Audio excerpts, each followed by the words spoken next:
Right, thank you everyone for joining us today. We have a very interesting episode ahead of us. It's been a while since we talked to you, and today we are joined by Joseph. So it's going to be very interesting, and I think I'll be more on your part just listening to these two gentlemen talk about all sorts of things. Yes, we're going to be talking about the pandemic, lockdowns, everything to do with what we've been through as a church, as individuals, as families over the last 14 months.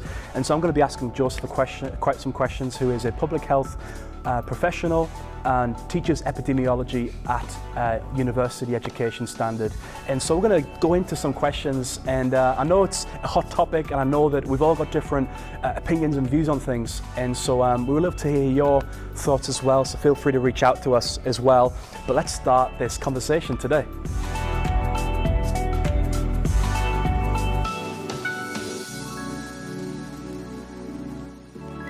So today we're going to talk about, I guess, quite a hot topic, really, COVID. We're going to talk about the pandemic, we're going to talk about lockdowns, we're going to talk about going forward, more importantly. We know that, if you're watching this and you're part of our church, we've all been impacted by the pandemic in different ways. Some directly by the virus, and some just by the measures and restrictions. We know that this is people have different opinions, various opinions on what we're about to talk about, but we want to try to really, I guess, have a rational conversation that will ultimately help us and guide us, and ultimately help us to make sure that we are functioning in a healthy way in our faith as Christians, as people who belong to a local church. The end goal here is that we maybe are able to think about this topic in a way which is healthy and balanced. And so we know that you're probably going to have some thoughts and opinions yourself. And so we're going to dive into it. I'm going to ask Joseph here, our friend who you'll know if you are part of our church, who you might not realize is a public health professional and teaches epidemiology, which is like, everyone is an armchair epidemiologist at the moment, aren't they? Like everyone is thinks of themselves as an expert in this. But Joseph brings some experience to this. He teaches on a regular basis at university level education on epidemiology, and so we're going to be asking him questions and having a conversation, and we pray this will be beneficial to you as well. So let's get into it. Great.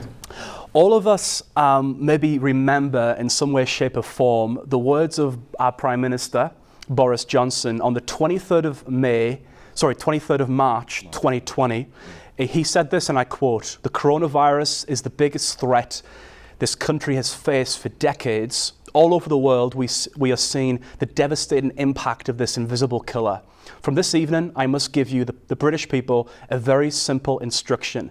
You must stay at home." 23rd of March 2020. Where were you when you heard those words? I couldn't believe it. Yeah. I could not. There was lots of rumors going around in the media, but it was a shock to all of us, and I think all of us are probably caused to be paralyzed a little bit. Like, what are we about to go into, and all the ramifications of that. But Joseph, can you remember where you were when you heard those words? I think I did. It's quite interesting as well. The fact that you even remember the date specifically. It felt like some 10 years ago now, like a really long time. But I think building up to that, I always had a problem with listening to the news, I think, because it just became, and I think we might talk about this later, but as we got into January, February, the news was becoming too, I can say, toxic in a way. So I kind of detached from watching the news. I think Denise was the one who was pretty much into the know about that. I was about to, I think, go to work or something when that whole news happened, and then it just was. I think at first instance when I heard the news, I thought, nah, not possible. I have a friend who's in the Army Reserves, and I was saying to her that they probably have to get the National Guard to be out and lock people down, because I said there's no chance on God's earth you're going to keep people at home. That's not going to happen. But a few things in life, I was totally wrong. People actually did stay at home. Yeah. I mean, to a large extent. Yeah, and this, by the way, isn't going to be a critique of the UK government's response. You know, like government are filled with people like us that are trying their best. And sometimes get it wrong, and so this is not going to be like an overharsh critique of government. That I agree with you, and I think that's also very, very important for people to have an idea about that. We're sitting here as friends, and from a pastoral side, from a professional side, we're talking about things more from, I like to call it a conversation of Christians, the church, and COVID. See what I did with all the C's there? So we can just have a conversation. So I think if anyone is thinking like we're going to have some sort of political debate about how things have gone, maybe step into borders of conspiracy theory, that's probably not going to be the case. I think that the main goal for us is how we as Christians can deal with this pandemic that we've had over the last couple of months. And I pretty much have a Christian view as to some of the things that are prevailing. So yeah, it's a good thing you said that, so that we'll just pretty much have everyone who is going to go, right, what the heck are they talking about? Right. I'll read some headlines out. I'll read this headline out because you mentioned about fear in the mainstream media. And I do think this is a word of caution to make sure that we're not breathing in, intaking a whole lot of, you could say, propaganda. Yeah. I guess you can judge for yourself what you think about this. The Sun, the most popular British newspaper in the UK, said this is a headline: "Coronavirus leaves Wuhan a zombie land with people collapsing in streets and medics patrolling in hazmat suits."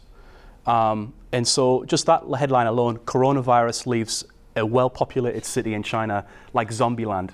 That was the headline on 24th of January 2020.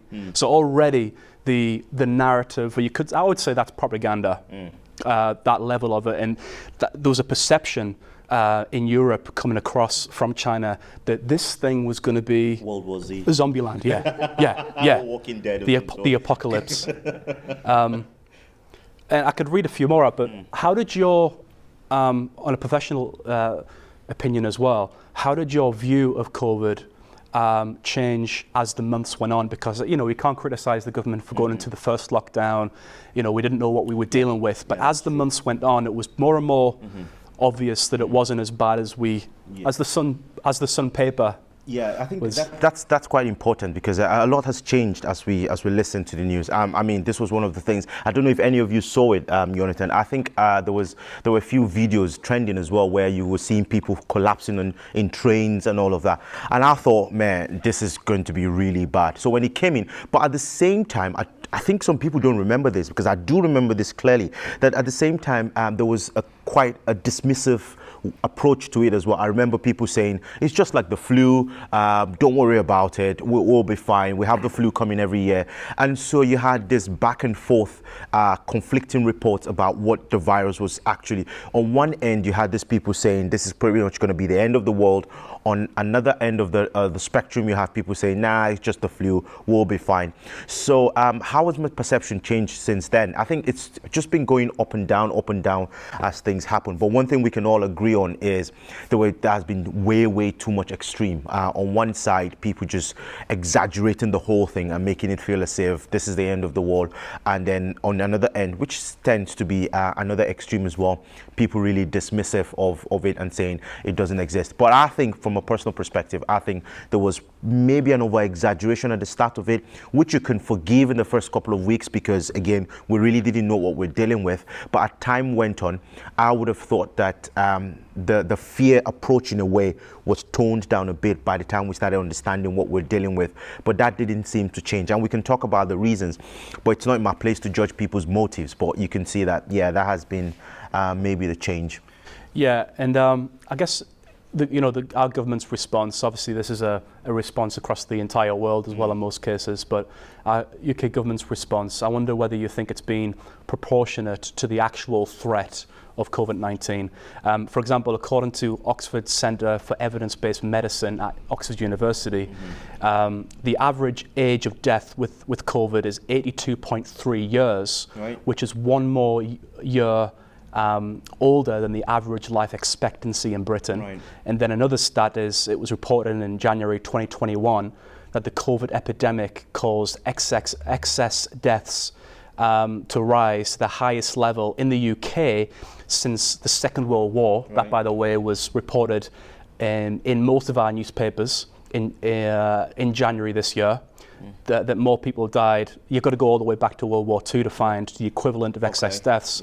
Yeah. This was the headline throughout most of the UK media. However, once the age and size of the population, because obviously the UK has increased in population since World War II, quite significantly, quite in a rapid way.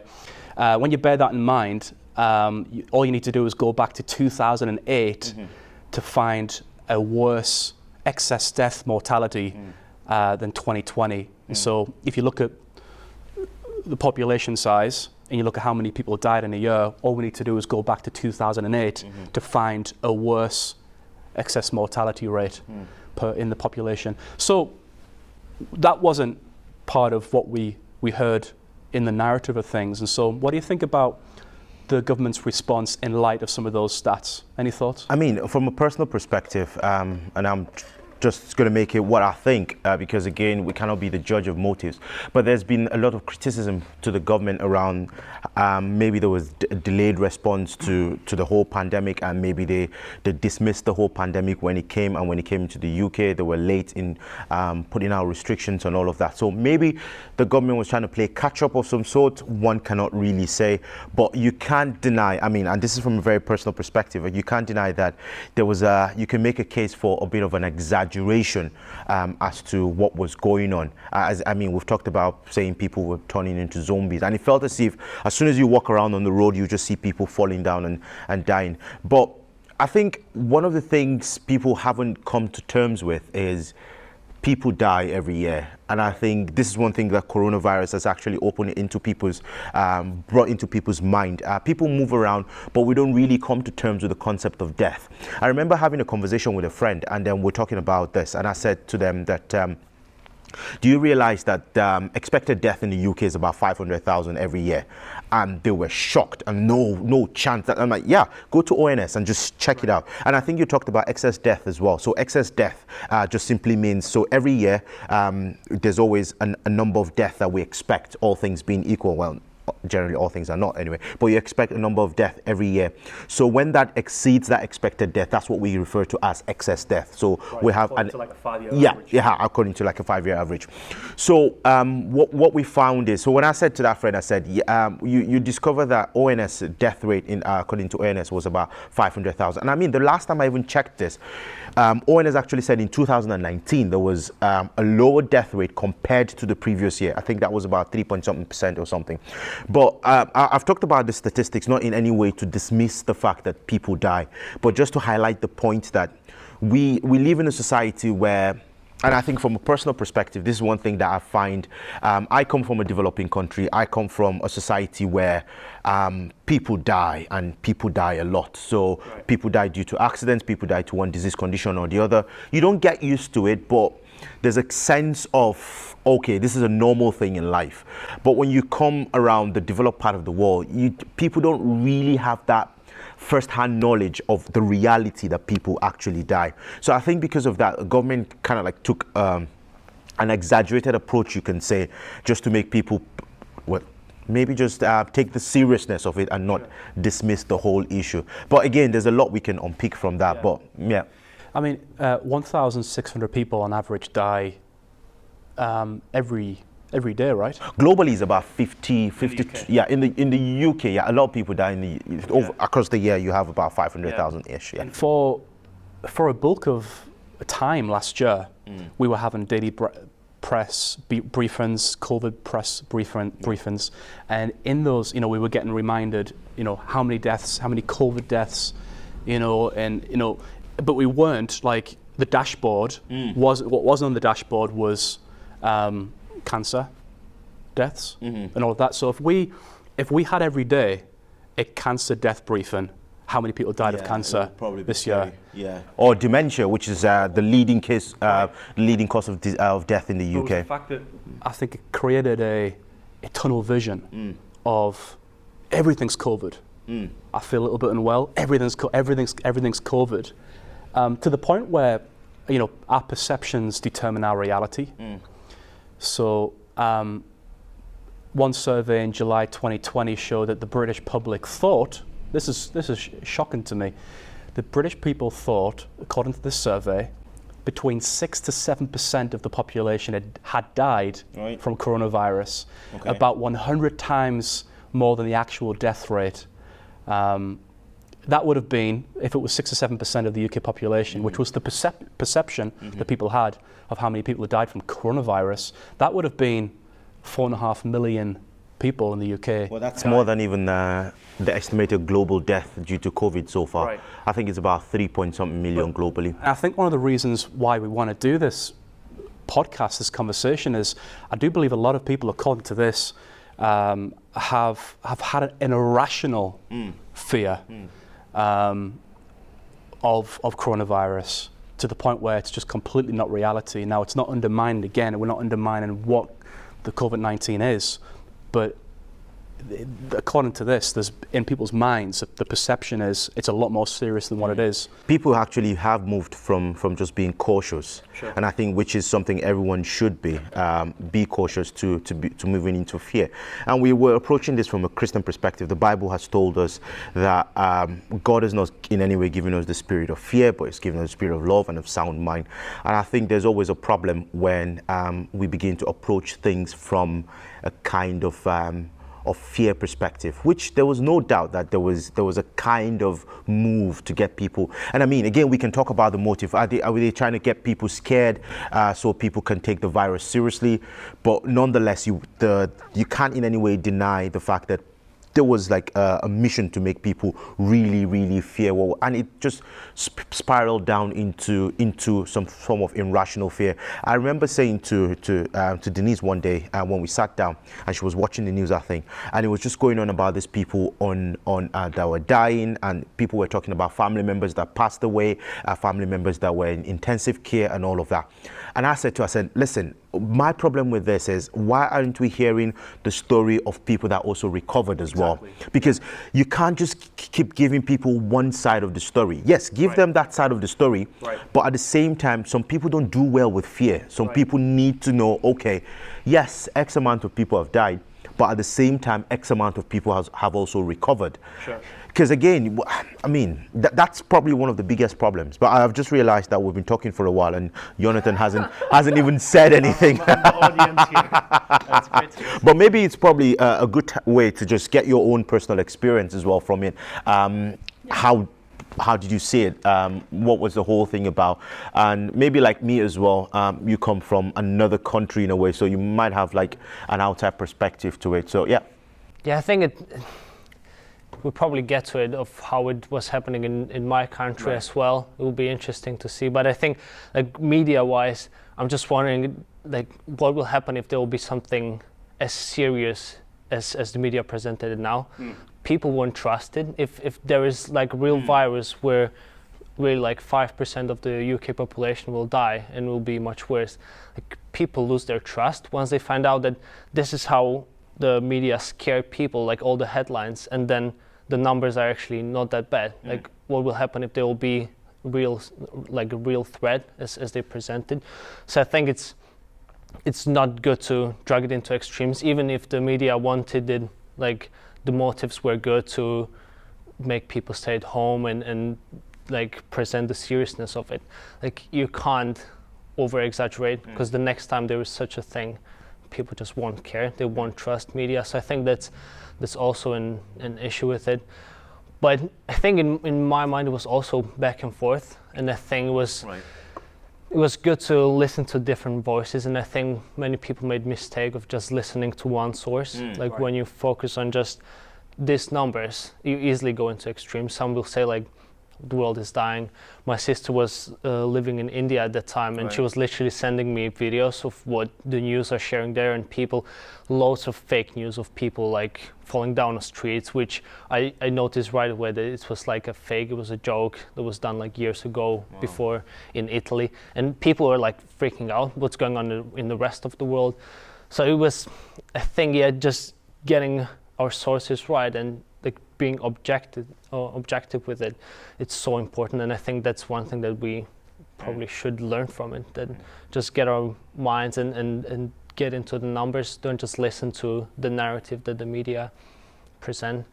So my mind, it changed as well. I remember there were times when I was like, this is not serious at all. Then they were like, well, actually, This is the end of the world. didn't go that far, but it was definitely like back and forth. And I think it probably like with everyone else that whatever you listen to, we've been checking on the numbers before, like we completely like lost track of it after a while. But when you look at those numbers and millions of people, but I think it shows how the perception of the numbers is just so wrong in our minds. If maybe if they asked me how many people died, I'm not sure what percentage I would say, but I'm not surprised that many people said 5%, because that's the narrative you get. If you just see the millions worldwide, it's hard for us to imagine that there's like 8 billions of people. Like we can't comprehend it. So we hear about thousands dying every day, and you think it's the whole world. So that's when we get to like, it's actually much smaller number of people that die. Yeah. And there's no doubt that obviously, the media it was generating a fear message. Maybe we don't even realize as well that SAGE, which is the body of scientists that advise the government's response on policy, coronavirus policy, are not just epidemiologists. They're not just kind of typical medical scientists. These people as well, included on SAGE, are behavioral psychologists that do work for government. They've worked for government not just over the last year, but it's been a grown thing, behavioral psychology. And behavioral psychology generally can be perceived to be a good thing. For example, policies on how do you stop people smoking, how do you reduce people from smoking tobacco, all that kind of stuff. That from 2010, the government in the UK has been using this type of behavioral psychology unit for a while to try to do good things around public health. The challenge here is, you could really argue, I mean, the media have some responsibility in this as well, that the government's response has generated fear, and it might have been from good intent, but really the question is it right for fear, to use fear as a mechanism, even if what you're trying to do is for the well-being of the public? That's a real sticky, big one. Moral, ethical question. I wasn't a public health professional a couple of decades ago when HIV was pretty much a big problem. Because I remember when growing up in sub-Saharan Africa, HIV was a big problem once upon a time, and my goodness, the fear that went with it. It was like there was nothing as worse as having HIV and AIDS. Even when treatment came for HIV and AIDS, where you could actually manage the condition for a very long time, the fear factor was in no doubt out there. And when the whole COVID thing came about as well, that kind of like took me back to that time when the fear factor was there. Like, just if this happens to you, you're just dying. That's what's going to happen to you. I mean, in public health, there's always a thing about fear, because you need to understand that people are different. So from a public health perspective, there are people that that generally wouldn't take steps if they don't see the reality of what their decisions could do. So one of the areas I specialize in as well is diabetes. So if diabetes is not managed properly, at the end of line, people can actually lose their feet or part of their extremities due to diabetes. But what you have to find is sometimes you discover that if the message doesn't balance that fear and caution bit, you end up pushing people into another line. So from a public health perspective, when we're communicating, especially in health promotion, it is always important that people find a balance as well. We do that with obesity, for instance. We know obesity is a big thing, but nobody goes out in the media. You don't see anything in the media that says, if you're obese, these are the kind of diseases you're at risk of, and you'll probably be on your way to dying in no time. And this is, but you see, we talk about obesity as a thing, and then we try to lead people into picking up healthy habits. Right. I don't know why that never happened with COVID, in the sense that you give people the facts, and you let people decide where they go from there. Man, we can talk about that. Maybe we can talk about the infection rate and the fact that it could be passed easily from one person to the other. A debate could be said about that. But I'm not a fan of anything that looks at things instilling fear in people. Right. It's the approach. And as Christians as well, God's not given us a spirit of fear, but a power, love, and a sound mind. So what does that really mean for this? Is we can't allow fear, an irrational fear, to control us. Yeah, we should be afraid of dinosaurs. We should be afraid of crocodiles, which I think is the only dinosaur still around today. We should be afraid of a lion that's like prowling around the town. Don't chase the lion, kind of thing. We should, but there is a sense where we can't allow the theme of our hearts to be overwhelmed by fear, even if it's the fear of death. The Christian hope is that it should not define us. The fear of death should not define us. Now, that's not to say we should be lapsy-daisy and casual, obviously, but what it does mean is we can't allow, the be-all and end-all is we can't allow fear to define us and control us, whatever that might be, because that that'll create more damage in our lives than the actual substance of that fear, the reason for that fear in the first place. The media is talking a lot about variants at the moment, right? And it seems like every day there is talk about a new possible variant. Alpha is one of them. Delta. There's a bunch of them, and obviously it is a point of concern. But what are your thoughts on these new variants, the ones that we have up to now? Because there's a sense in which where the government says, give us 4 more weeks, give us a few more months, give us a few more things, even though we've got a successful vaccination program. There's actually the measures right now in summer 2021 in terms of international travel, etc., are actually more stricter than it was last year without a vaccine. So it's kind of a bit weird. I know that a lot of people maybe think this as well. And so what are your thoughts on the whole variant thing? Because there seems to be this, this thing of probably going to live with these variants for a long time. What are your thoughts on that? Yeah, so I took a course on virology, but I'm not a virologist in any way. I know a friend who is, and I spoke to him not too long ago about all of this. I'm like, what are your thoughts on the virus? Anyway, listen, Joseph, I've worked with the family of coronavirus before, so he's quite lab-based. Family of coronavirus. Yeah, that's what they call viruses. Apparently, they're just all families.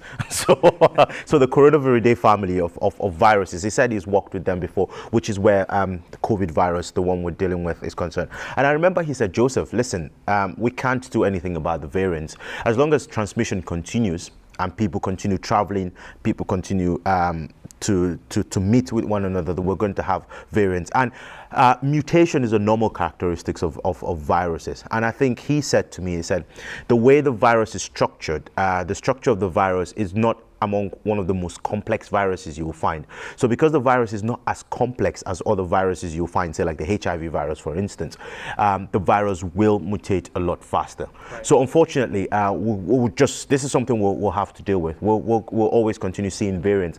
I mean, I've lost count of the variants we've talked about. One I had of the Denmark variant, or was it the Finland variant, and all of that. And then they've moved away from calling them from countries, and now we're now going Alpha, Delta, I don't know which one is the last letter of the Greek alphabet. I don't know, we'll probably get there soon. But and not to play down on anything, but I think people have to deal with that reality that we're dealing with a virus that changes, it mutates, right. It adapts. And it's going to be here for 5+ years. Yeah, nobody knows, but I don't think it's something that we can wake up one morning. And I think a few people have come to reality with that term, and people are not denying that anymore. Once upon a time, people said we can actually eradicate it, but we've come to a level where people have come to terms with the fact that, okay, this is going to be with us. It's how do we manage going forward? That will be the big question. Yeah. So obviously vaccines, people should do what they think is right themselves. It's the first time, obviously, we've mandated a vaccine, or at least put a lot of pressure on everybody getting a vaccine. Mm-hmm. I don't think we've done that before in the UK, particularly for every demographic. Yeah. There's the perception that getting a vaccine lowers infection, lowers your ability to pass it on, or actually stops completely you from passing it on. So if you get the vaccine, you're not just getting it for yourself, you're getting it for others because it stops you from passing it on. In terms of research, scientific research, is there anything? What are the findings there so far? There's a lot of things that are quite just not there yet, as far as So we don't know yet. there's a lot of things. I mean, that's what the evidence seems to suggest. You find the same thing with wearing masks as well. I think the scientific community is quite divided on that. I know really good scientists that go, masks work if you do them properly. I know ones that say masks don't work well. Nobody suggested that masks worked last year, though. I mean, Well, the chief medical officer, Chris Whitty, would be saying in press conferences when the press were asking whether masks are going to be mandated. He was saying, masks aren't effective. Again, it's funny, right? It's funny how a lot of things that happened, people just seem to forget that people actually said this. Because I remember when this whole thing started, what was there was even the American, which was the American contemporary of Whitty, Fauci. Yeah. I think he said the same thing about wearing masks as well. Masks don't work and all of that. And then and then for months, and then we got to the level where and then if you even up until now, the scientific community, well, maybe some people will say, I don't know what the division is like, but one thing is agree that some people will say masks do work, some people will say masks don't work. And then so there's a lot that is not. See, this thing, a lot about this virus reminds me of one funny joke I always generally make with some of, well, it's a Christian podcast, so we can say this, some of the false teachers I find in my own side of the wall, or pretty much everywhere around the world, where they come in at the start of the year, right, Johnny, and say to you, someone influential is going to die this year if you don't pray really hard, or something horrible is going to happen to this country if you don't pray really hard. And that's supposed to be the prophecy, right? And then what then happens is at the end of the year, if something terrible happens, they go, there we go, I said it. Then if something terrible doesn't happen, they go, it's because I said it and we prayed about it, then it's not there. And then you're thinking, okay, what exactly is going to happen? Like, where do we win? Where do we come? So I think a kind of thing happens with where we are with the COVID virus. So you're thinking, okay, if some people will say lockdown works or masks work, but how do we know? Because we don't have the opposite of not wearing masks, of not having vaccines. I mean, you can say you run studies at an experimental level between two groups and all of that, but at the end of the day, how much on a global scale, how much on a national scale can we actually say, okay, things are there? So what I'm always very cautious about is just that level of certainty that a lot of people seem to run away with. And I tell this to people as well, because I think if we don't have that level this is what helps science, that particular level of skepticism in a way, not irrational skepticism, not just dismissive skepticism, just that skepticism to make sure that we are on the right track, we know what we're doing. It's very, very much invited, welcomed within the sciences, and I think that's one thing everyone should have as well. Yeah, and I think part of being a Christian is to think rationally, and not just accept everything which whoever it is, the government, another person, another Christian, we shouldn't just be willy-nilly accepting everything as, oh, that must be true just because someone said it, or just because. I think we need to be thinking things through and asking questions and, getting different opinions. Otherwise, I think we really are, we can be quite naive if we're not careful. I think my own thought with masks, was I'm very comfortable about sharing it, is when they first came in, I read in a paper article before that it was actually the behavioral psychologists, the behavioral scientists that recommended masks, not so much the medical scientists. And that kind of makes sense from the side of, various medical professionals during daily press briefings last year were undermining masks all the time, saying they don't work, et cetera, et cetera. And there was a big shift suddenly, I think in June last year, where masks began to be mandated in the UK.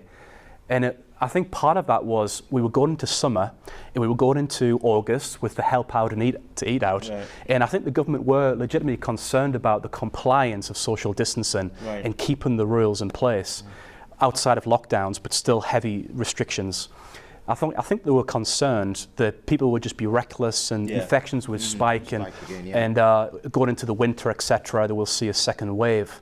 So I always thought the way that I understood it was masks help people to give people confidence as well, some older people, but then also to keep everybody in check. If there's a mask on someone's face, there's a sense in which where everybody's reminded that we're not living in normal times, we're still living in a pandemic.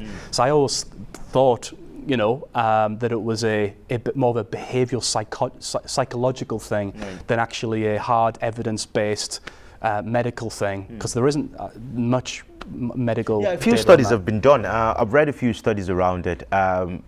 And then a few studies have been done where people have experimented, and again, you have you have conflicting reports. Some people say, I think there was a study, was it in Denmark or Holland? I can't remember where exactly, where they said, nah, it doesn't work. An argument could be made that wearing masks gives people an overconfidence because they're wearing a mask. They can. And I think the way most people wear masks. Yeah, that's going to be the next thing I was going to talk cloth about. Masks, I think, were the lowest ranking in effectiveness. Yeah. If you're still showing your nose and all of that stuff. I mean, you're talking about do masks work, but I think the way that most people use them, that's another thing, isn't it? Yeah. By the time the average person uses them, they use the mask, multiple times. They can use it for as long as weeks and weeks and weeks, the same mask, without washing it. That's probably going to mean more germs, more infection. Sharing a personal story. Yeah, just being on confession time. But I think that way the average person uses it, and I think it's healthy to have. It's healthy to have a what's the word? You mentioned it before. The word I'm trying to think of, a healthy skepticism of things, and to research ourselves rather than just thinking, hey, I mean that's very, very. I mean, even when I teach my students, except if we're doing some calculations in epidemiology or biostatistics, I don't know how you're going to question that one. 2 plus 2 is equal to 4, not anything else. So I don't know how you. But when you have debates around interventions, when you have debates around treatment plans and programs, health promotion strategies, and all of that, you always welcome. That level of where people will disagree with you. And I do encourage my students as well. I think one of my best classes is always when someone goes, right, Joseph, I don't agree with that strategy. And then you go back and forth and back and forth. And sometimes you concede and sometimes. So I think it is very, very important. Biblically, the Bible also reminds us as well, we go back to the book of Acts and the Bereans as well, where the Bible says, where Paul was talking about the Bereans always going back to check if what Paul was saying was actually scriptural. And I always say that doesn't just apply to just to the Bible terms. If we think Bible is God's word, the Bible is God's word, and the Bible encourages us to double check that, how much more what you hear from the telly or from the news is always very, very important to just ask questions and find yourself around. You can't question people's motives, but you can always deal with what you're being told and how to deal with it. Yeah. The former Prime Minister, Theresa May, made a speech recently in Parliament. I think I watched that, by the way. Yeah, that was a few weeks ago interesting. now. Yeah. It was a short clip that anyone can find on YouTube if you want to Google it. But she was essentially saying how we've got to learn to live with the coronavirus and all of its different variants in the future that might be developed. There's a sense in which where you could make a rational case now that we've been through restrictions like we've been through over the last 14 months with lockdowns, social restrictions. There seems to be an argument now that you could say, okay, let's use lockdowns for other things as well, other noble things, like bring down flu infections during winter. I've heard someone making a case recently that actually works in academia, making a case for that. We might not have seen the end of lockdowns in this pandemic season. There might be more to come, despite the vaccine. There seems to be a sense where that could still be the case. What do you think about that, and what the former Prime Minister said about learning to live with the virus? Any thoughts? I think that's something we'll probably have to do. Like with anything, we have to learn the reality of the chief end of every man at the end of the day is we're all gonna pass away, we're all gonna die. That's not to say, again, I think you've talked about it, that's not to say for us to just say, hey, we're all gonna die, so let's just but we're all gonna meet our maker and we're all gonna stand before God at a particular time. But it's also very, very important. So my challenge with, I find lockdowns quite interesting because I think sometimes people actually overlook the position we're in the UK for lockdowns to even happen. Right, so and I think sometimes people don't actually think about this thing. So in my home country, there was actually an attempt at lockdown, right? No kidding. There was an attempt to lock down, and I think the maximum it went was 2 weeks or thereabout, even less than that. Why? Because That was what we were meant to do. Well, the system couldn't support it. So you live in a country where the economy of people is really poor. Healthcare is really poor. People have to go out daily to be able to get the food they provide for the family. What's the real way you can actually deal with lockdowns? And then there are other diseases you can deal with as well. You have malaria, you have typhoid, you have one thing or the other. My main issue with lockdowns, one of the things I had with lockdown when it started was, I didn't have a problem with the first lockdown. I always have a problem with things that don't have an end goal. Like, right. So we're locking down for how long and for what? What's the target? Right. Now, this is my own problem. And as long as I don't have a target end. Goalpost.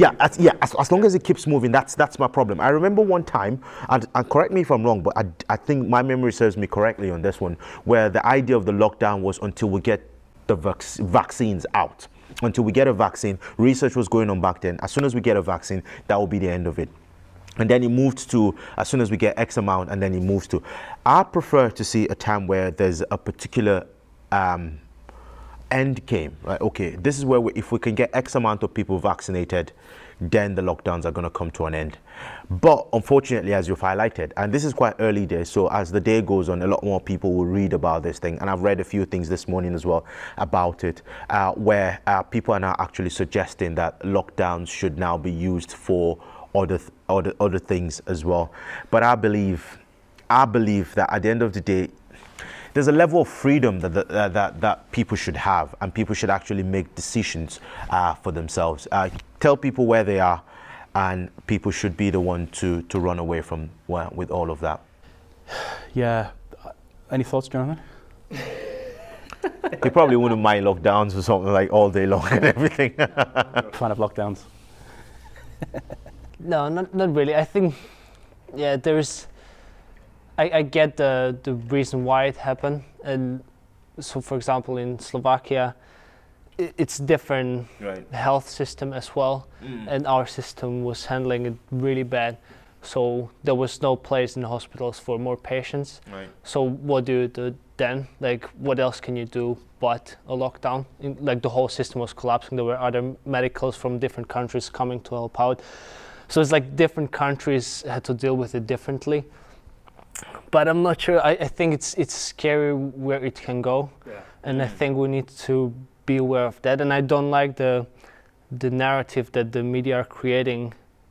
And it's like if you aren't going with the flow with all the medias, you immediately turn into like a conspiracy theorist, which is dangerous, because whenever you question what the television, what the government says, like you're whatever, they would start calling you a Trump supporter and like give it different names. Like it's almost like you have to trust everything they say. If you don't, then you're going with the fake news and stuff. Then that's what's dangerous, because then, like we said couple of times, the healthy skepticism, like it just needs to be there, but it seems like there's no place for it. Like, you either believe the truth and what the media say, or you're like against us. Right. And I think it's dangerous where this can lead, and like it can go all sorts of places. And if people aren't aware of this, we can be very naive and think that like they want the best for us, and they probably do, but like just having in mind where this can go, and we can probably talk about it more. It's good to talk about it. Yeah, and I think we do live in a secular society now. In the West, America are holding on by a thread, but we're still in a secular society. So with that, one of the consequences of that, you see, something has to occupy on an individual level a role of God. That could be career, it could be romance, it could be all, but that's the Bible talks about idols. And there's a sense in which where John Calvin talks about how the human heart is an idol factory machine. We're constantly producing idols. We're putting our trust and affections in so many other things other than the true living God. Now, in a secular society, we don't realize that not only does something have to occupy on an individual level the role of God in someone's life, but on a societal level, as a nation, as a civilization, something has to occupy the role of God. And in a secular society, which is an ungodly society, an atheistic society, what that ultimately means is, as a nation, what occupies God, what fills that void of God on a societal level is the government. And so we've seen this, we've seen the role of government become bigger and bigger in our country over many decades, the role of the state, etc. And I think this pandemic has accelerated that to in a very severe way, to the point where during the course of the pandemic, there was an overemphasis on government responsibility, right. Government telling us what to do, and an underemphasis on personal responsibility. Right. And we're looking more and more to government or scientist types, and we thank God for medical advancements and all of that, but there's a role in our society now that we don't realize, that it becomes more and more government-centric.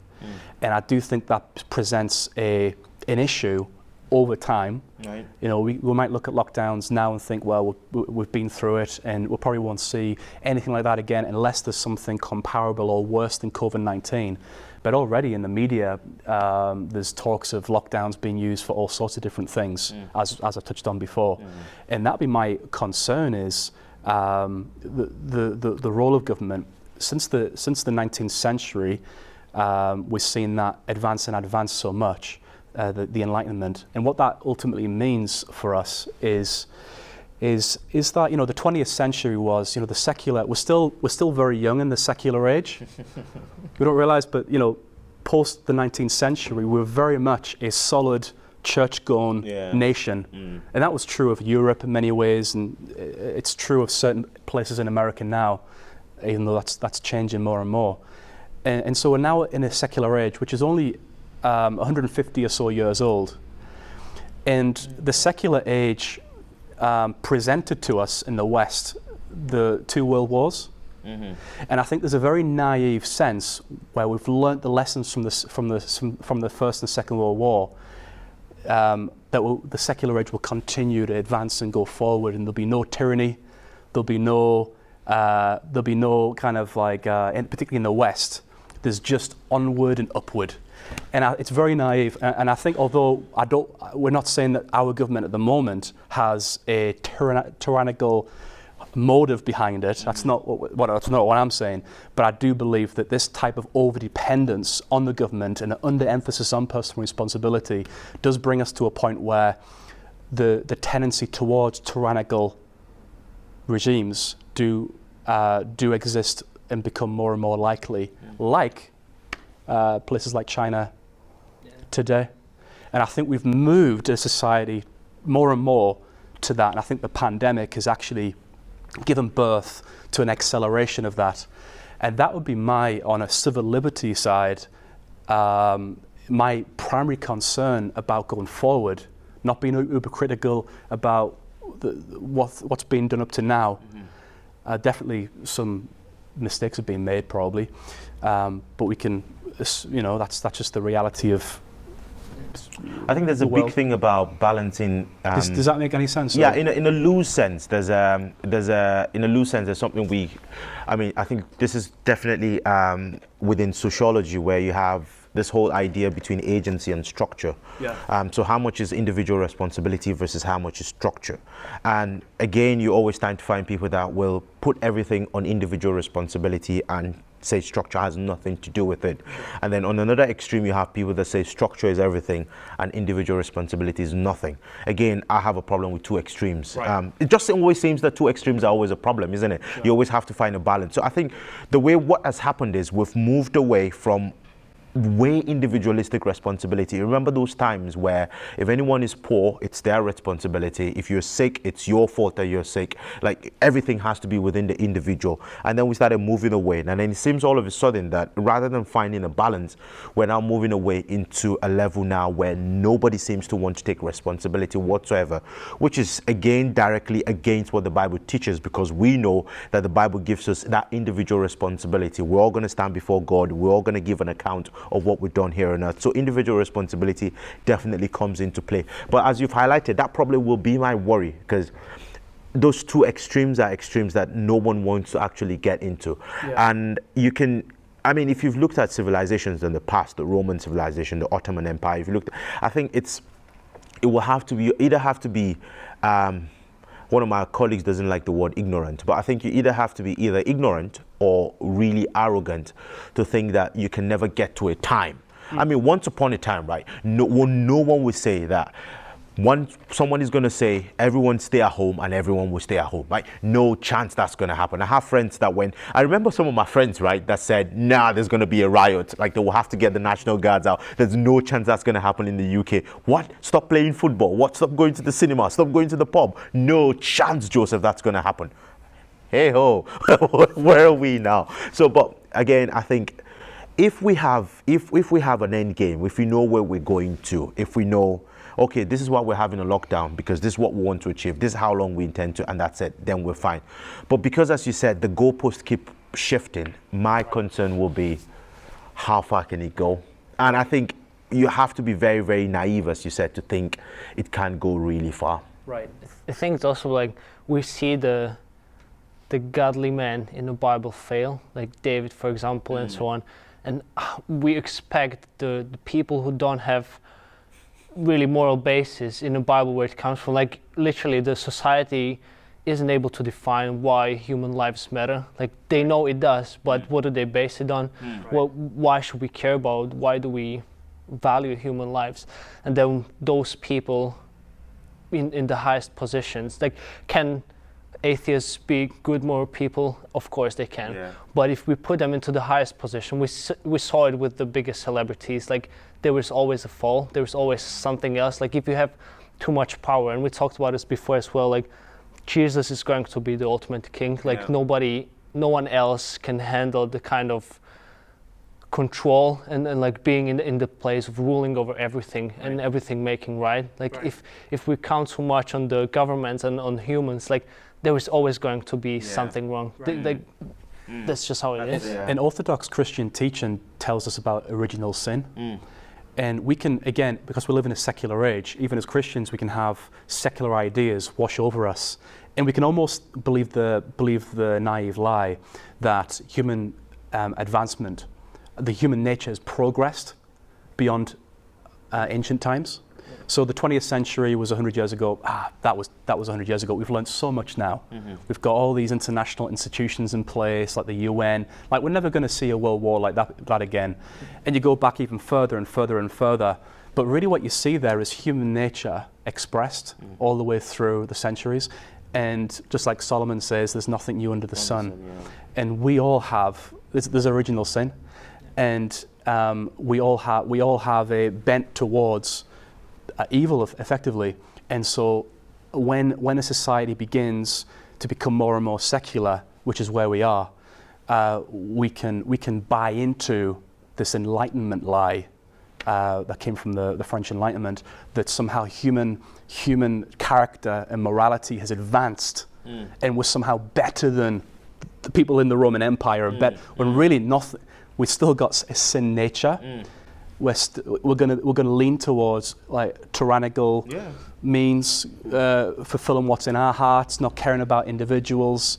You know, all the stuff that really is based upon the Christian ethic, ultimately found in the person of Jesus. And that's my concern going forward. Is we're going in a direction which leans towards a disaster, leans towards a tyrannical way of society, which I don't think that's what anybody really wants.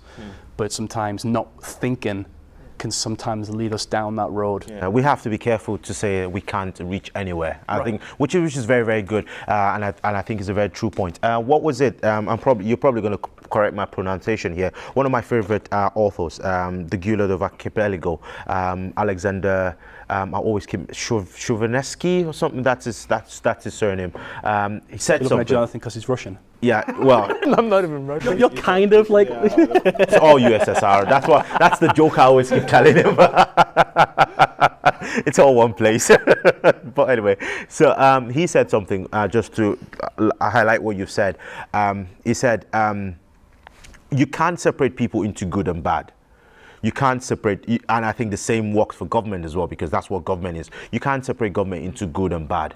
He said the line between evil and good cuts through the heart of every man. And I think that's the same for government as well. That line cuts for everyone in authority. And we just have to be really cautious about that. A society that over depends on government ultimately becomes that type of society in which we won't want to live, which is, you know, creating a situation whereby somebody who has got bad motive can take advantage of the situation. I mean, we can be happy with whoever is in leadership now, but can we be happy with whoever is in leadership in the next 20 years, in the next 30 years? What can you say? Who are we to know? Right. You can be happy with everything that goes on now because it aligns with what you believe in, with where you stand.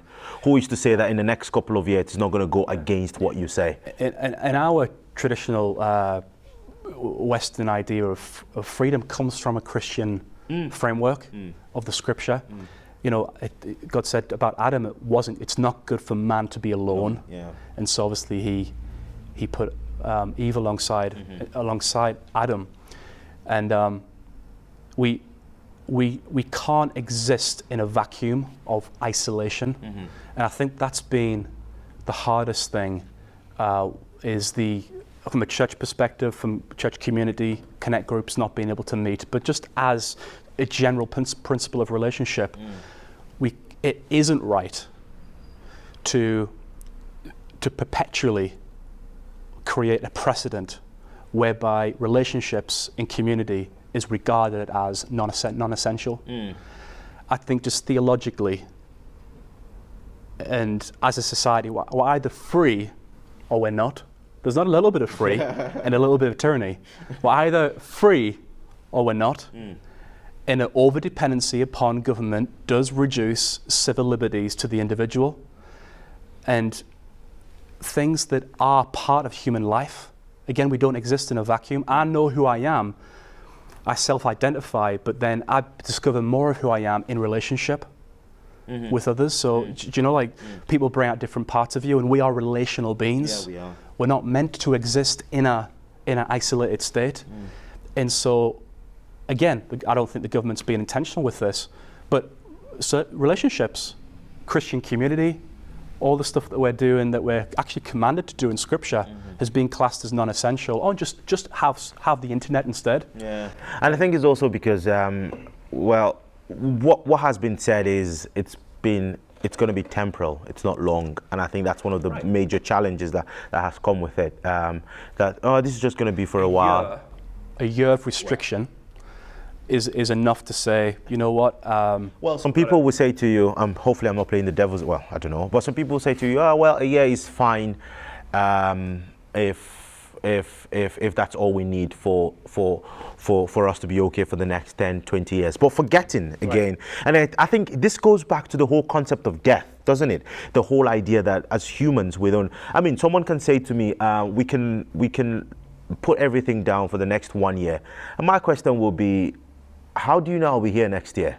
Denise will probably not like me saying this, but I mean, it's funny, but we don't live with that perspective that we don't have our lives. Like, we go to bed today, we probably will not wake up, and this is one of the problems I had with this whole thing as well.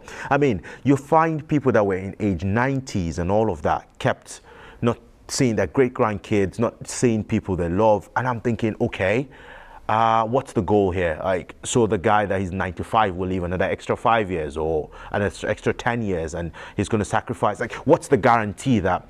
But again, you can always go on two extremes and go. But I know it's quite complicated. But as you've highlighted, my own concern is we have to get to a point where we pretty much just need to know relationships are essential. Right.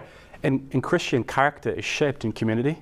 Discipleship is a communal thing. It's not just an individual person reading the Bible.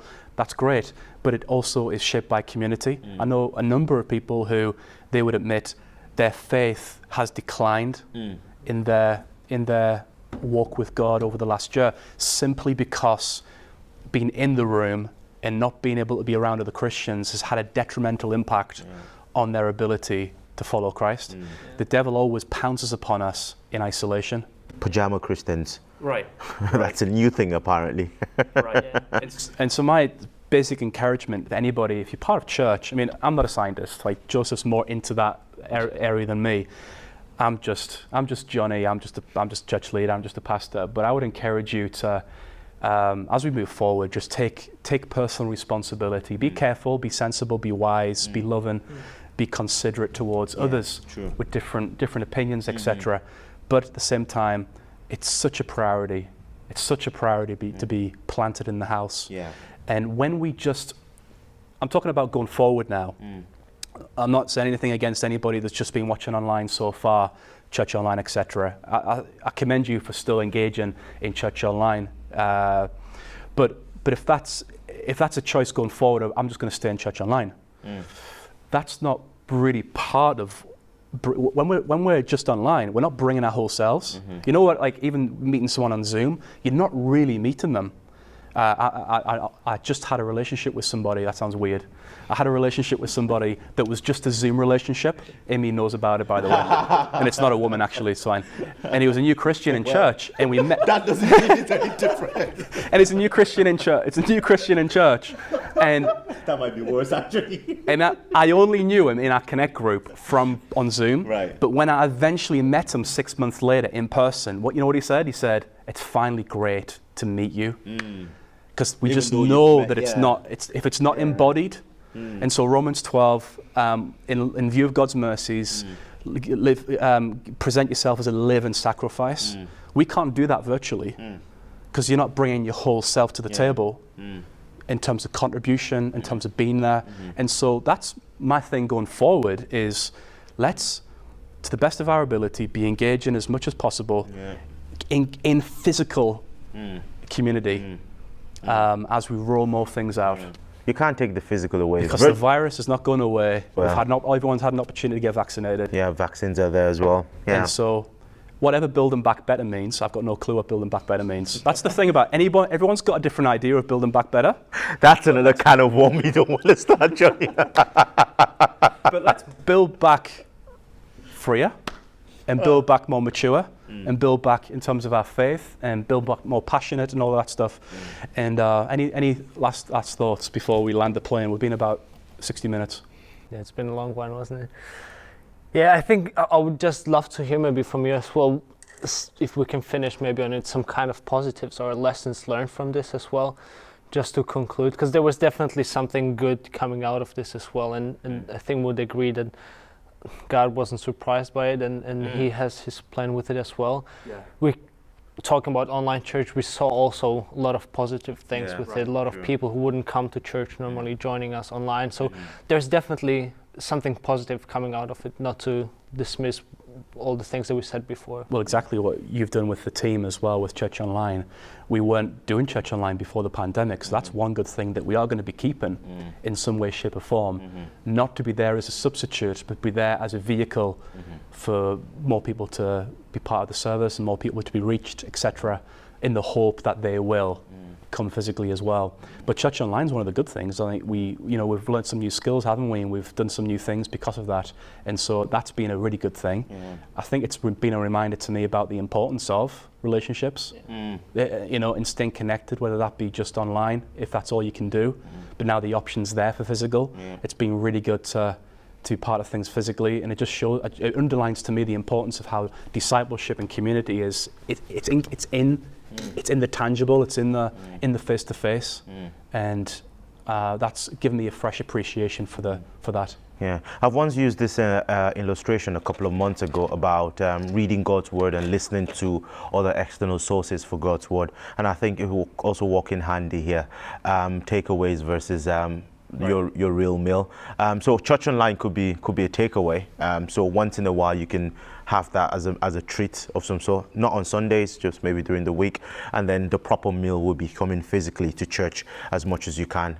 So when you can't cook and you order a takeaway, that will be when, for one genuine reason or the other, you can't come to church, then you have your food away. But yes, I think virtually we've someone said, if this has happened, imagine if this has happened some 20, 30 years ago, how would have managed virtually. But as you guys have highlighted, we've seen the importance of what we can do virtually.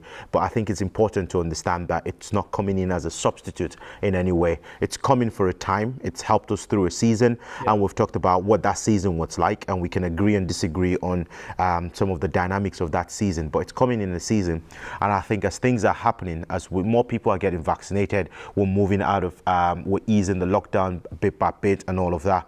We're actually moving out of that particular season, and we're going back into what physical relationship would be like. The last thing I want is not for anyone to still be left within that particular phase. As much as you can, just step into where we're moving into now. Step into physical, come back to church, have a relationship with people as much as you can, build yourself up, and because that again is where we're supposed to be. It's just so much more than just looking at the video. Like, the interactions are there, but it's just not the same. It's not the same. You know, there's a tool, like they said, but it can be consumeristic if that's all our engagement is and ever will be. It's consumeristic. We can't really bring ourselves to the table as a living sacrifice, and because we're just keeping ourselves at a distance, kind of thing. And it's a good place to start and a good place to be if that's the only option, but it's not a good place to stay. Yeah, definitely. Yeah, if that's the only option, true. Right. Should we land the plane? Yeah. Thank you very much for joining us, guys. Thank you for listening to this, guys, with me. It was a privilege. I hope you got something out of this, and we would love to hear from you as well. If you have any questions or you want to talk to us, it'll be great. But thank you for joining us. Thank you, Joseph, for coming as well. And we hope to see you next time. I believe this is a wrap for season 1 of BTS, but there will definitely be something else, or a new episode or a new season coming along. So make sure you check that out as well. So thank you, and see you later.